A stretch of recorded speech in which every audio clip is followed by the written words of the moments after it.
માં ખોડિયાર હાલતા આવે છે. ગઢ દરેથી માજી નીકળ્યા અને ચાલતા ચાલતા રાજાની પાછળ હાલતા આવે છે. પછી કહેવાય છે કે રાજપરા ગામ સુધી પહોંચ્યા અને માતાજીએ લીલા કરી.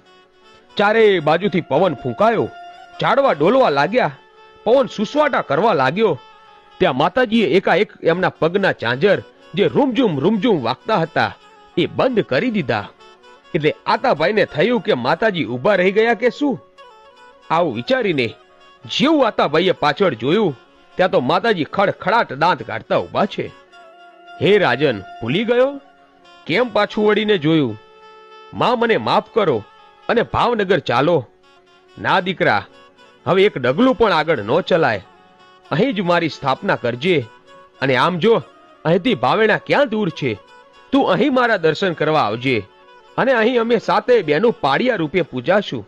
પછી તો આતાભાઈએ રાજપરા ખોડિયાર માતાજીનું મંદિર બંધાવ્યું અને તાતણિયા ધરાને કાંઠે રૂડું રાજપરું ગામ આ ખોડિયાર માના બેસણા થયા.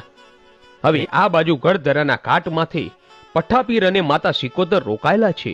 અને થોડો સમય જતા પઠ્ઠાપીર અને માતા સિકોતર વિચાર કરે છે કે હે પઠ્ઠાપીર, આપણને સિંધ મલકમાંથી